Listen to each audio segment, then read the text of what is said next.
This is something we've done for the last 3 weeks or so.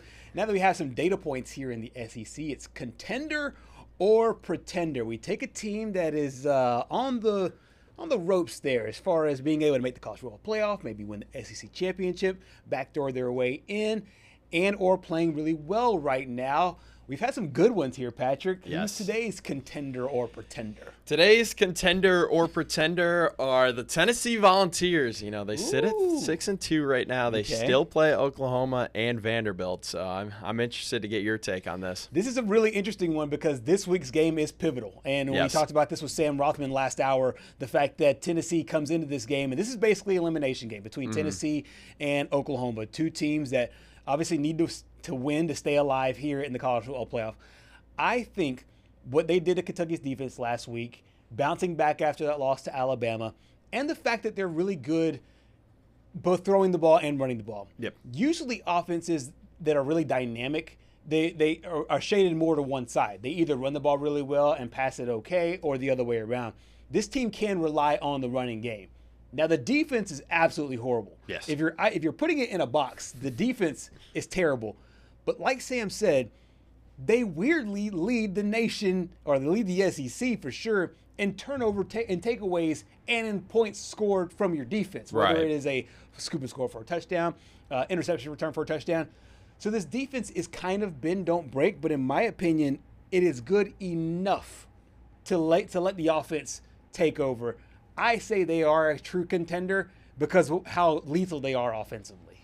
You know, the Tennessee offense is one of the most dynamic in all of college football. Absolutely. I mean, we just saw them drop 56 on Kentucky now. Obviously, Kentucky's not the greatest team in the world, but I mean, still dropping 56 points in an SEC game, that's nothing to shake your head about.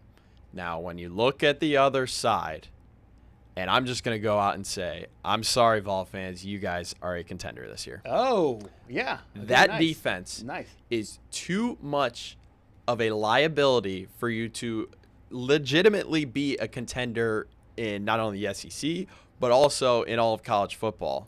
You saw what happened in the Alabama game. And honestly, the offense is a little bit suspect too at times when they play against good defenses. I mean, you saw the game against Mississippi State, a little bit suspect. You saw the game against Alabama, was suspect.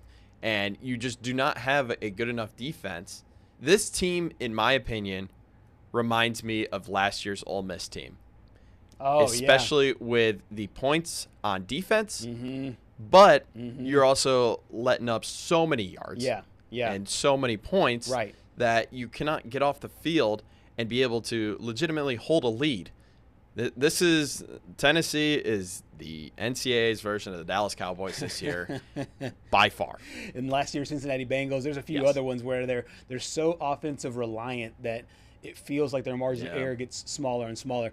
And here's a big thing, though, too, because we've seen this. We saw this with Auburn last week, what they did to Arkansas.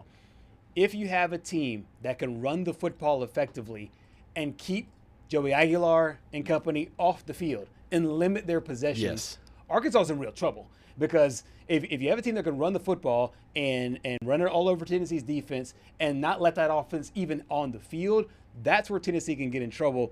I feel like the offense is lethal enough to be able to do it. But as I sit here, if Tennessee is playing, I know they play Oklahoma this week, but let's just say Tennessee is playing Vandy this week or Auburn this week. Any team that could run the football effectively, whether it's I think Missouri can run the football effectively as well with Ahmad Hardy and company. Those to me are the teams that could really give Tennessee a lot of trouble. And so I don't think that they'll have that much.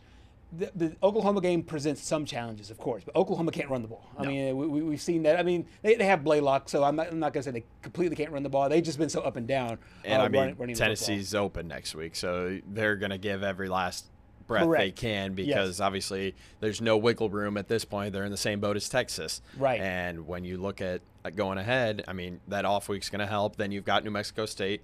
Sam talked about they haven't beaten Florida in forever.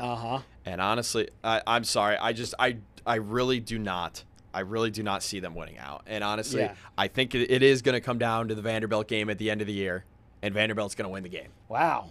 In Neyland. Neyland. Vanderbilt is winning the game. because the defense is too suspect. Yeah. And it really is the Achilles heel, and it's going to be an unfortunate wasted year for Tennessee. I'm sorry. I got to say, I just do not like the defense. Right.